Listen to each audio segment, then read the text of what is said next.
बिस्मिल्लाहिर्रहमानिर्रहीम। अस्सलाम वालेकुम रहमतुल्लाहि वबरकातुहू। जिस औरत का बच्चा दूध पीता हो वो रोज़ा रख सकती है या नहीं रख सकती, या वो रोज़ा छोड़ सकती है या नहीं छोड़ सकती,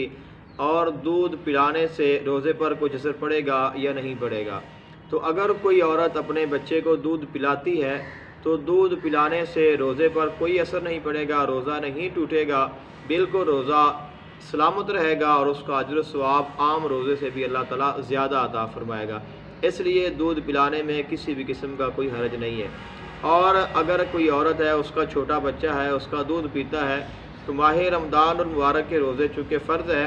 तो आया कि वो रोज़ा छोड़ सकती है कि ताकि वो बाद में रोज़े रख ले, या वो रोज़ा नहीं छोड़ सकती। तो पहली बात तो ये है कि माह रमज़ान और मुबारक के रोज़े रखने फ़र्ज़ है, इसलिए माह रमज़ान और मुबारक में ही रोज़े रखने चाहिए। इसलिए बग़ैर किसी शरई उज़र के या बग़ैर बहुत ज़्यादा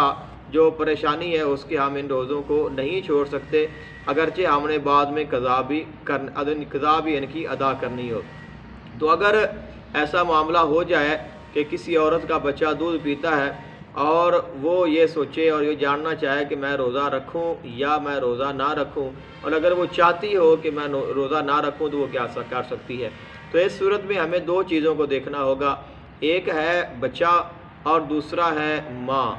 कि बच्चा जो है वो सिर्फ़ और सिर्फ अपनी माँ का दूध पीता है, इसके अलावा वो कोई और दूध नहीं पीता, और बच्चा दूध पीने के बगैर दिन नहीं गुजार सकता, तो फिर तो ये एक शरई उज़र बन जाएगा कि उस बच्चे को दूध पिलाना है, लिहाजा उसको दूध पिलाया जाएगा। और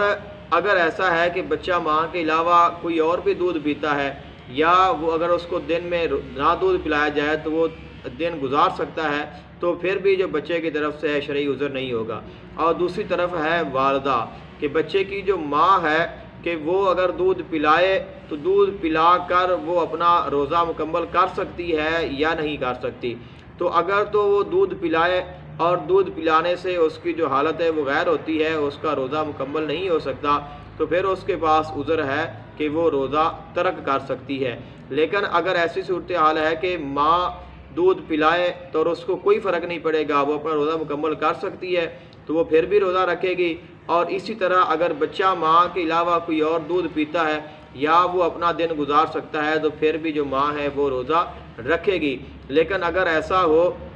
कि बच्चा सिर्फ माँ का दूध पीता हो, इसके अलावा कोई और ना पीता हो, और उसके बाद दूध पीने के बगैर उससे दिन भी ना गुजर सकता हो, और वालिदा दूध पिलाए और दूध पिलाने से वो रोज़ा अपना मुकम्मल नहीं कर सकती, तो फिर उसके पास शरई उज़र होगा कि वो रोज़ा को तर्क कर सकती है और बाद में उसकी क़ज़ा अदा करेगी। लेकिन अगर इन मामलात में से कोई मामला भी ना हो, या तो बच्चा कोई और दूध पीता हो, या वो अपना दिन गुजार सकता हो, या माँ दूध पिलाए तो उस पर कोई असर ख़ास ना पड़ता हो, फिर ऐसी सूरत हाल में वो रोज़ा रखेगी और रोज़ा रखना ही फ़र्ज़ है।